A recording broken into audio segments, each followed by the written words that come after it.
Theodore Roosevelt said that comparison is the thief of joy.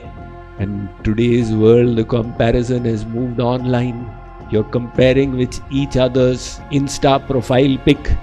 Repeated psychology reports are revealing that the rate of depression amongst the teenagers has gone sky high.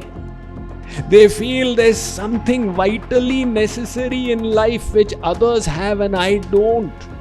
And I need it. That this is the material consciousness. I need this and I need that and I need that. And spiritual consciousness is all the reverse.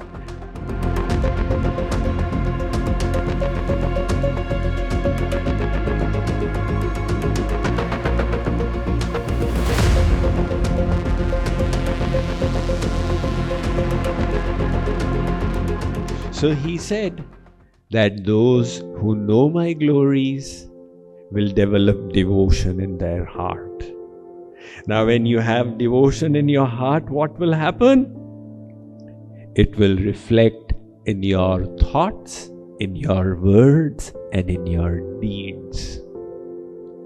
If you wish to know where somebody's love is, you check their bank passbook.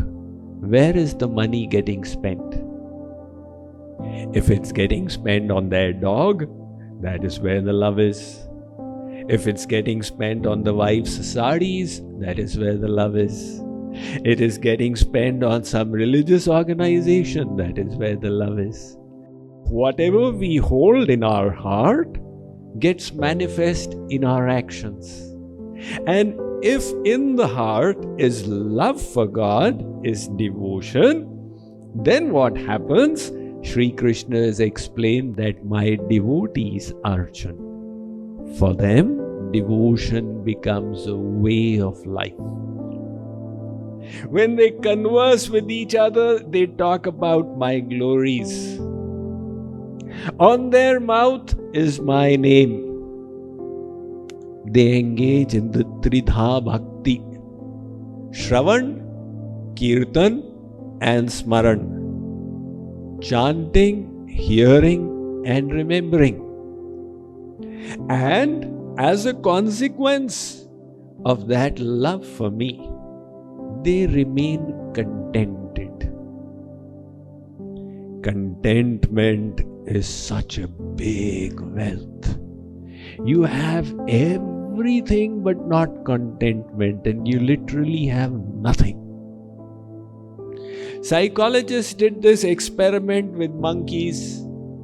A monkey would be handed over a marble by a researcher. And if the monkey gave the marble back to the researcher, he would be rewarded with the cucumber. So all went well. The monkey would earn and eat a few cucumbers merely by handing the marble back. Until he saw that the neighboring monkey for the same act was getting a grape. Then all hell broke loose. The next time he was handed a cucumber, he took it and smacked it on the researcher. How dare you? Now the cucumber was fine, but what created the frustration was comparison. As Theodore Roosevelt said, that comparison is the thief of joy. So even the billionaires are unhappy. Now Jeff Bezos was so happy as the wealthiest man, but now when he compares with Elon Musk, then he is unhappy.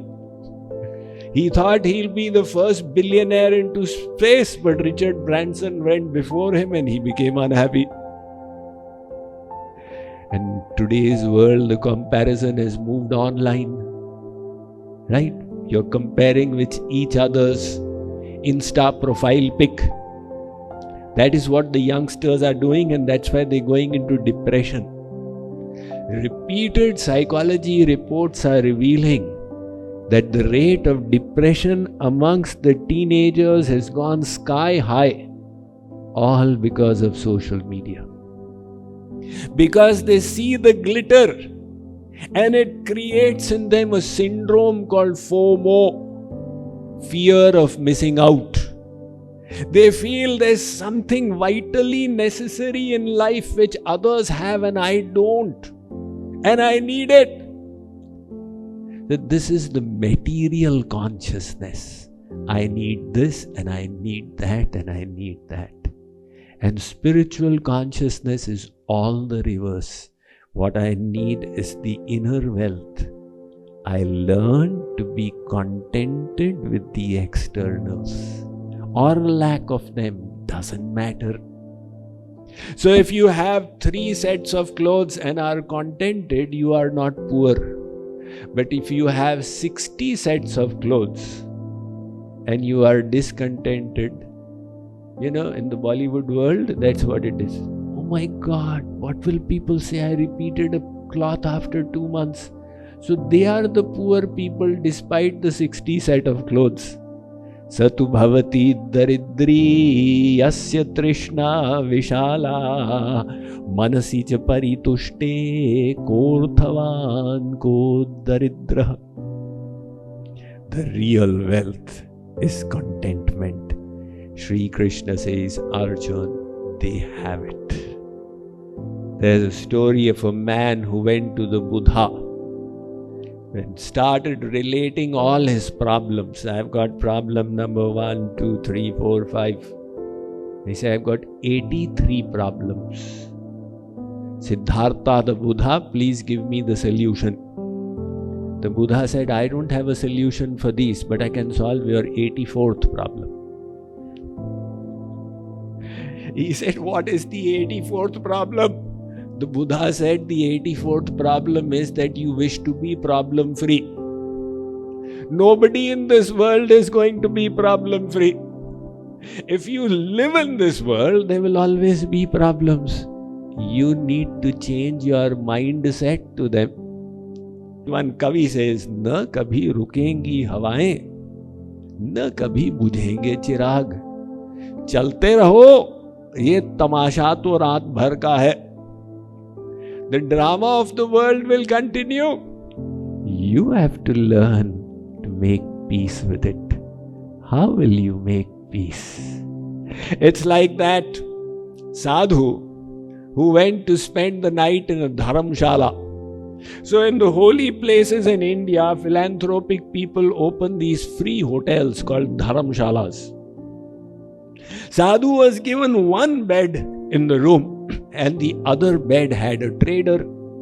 It was a winter month and they both were also so generously loaned a blanket from the dharamshala side. Now the blanket was short. So the trader, he would cover, the winters and you don't have central heating. So he would cover his head and his feet would feel cold. After 15 minutes, he would cover his feet and the head would feel cold. So every 15 minutes, he was changing. And all that fidgeting was disturbing the sadhu as well. At 2 past midnight, the sadhu said, Bhale Admi, I have been seeing you so restless, trying to fit the blanket to your body. If you don't mind, can I make a suggestion? Why don't you fit the body to the blanket? Just curl up a little bit and you'll fit in the blanket. That is exactly what we need to do in life. We inflame our desires and then even this much is not enough. And instead, if you learn to reduce those desires, then everybody has got 2 rotis to eat and 2 sets of clothes to wear. What is the need for high? Then you focus on the real wealth, simple living and high thinking. Shri Krishna says, that's what my devotees do.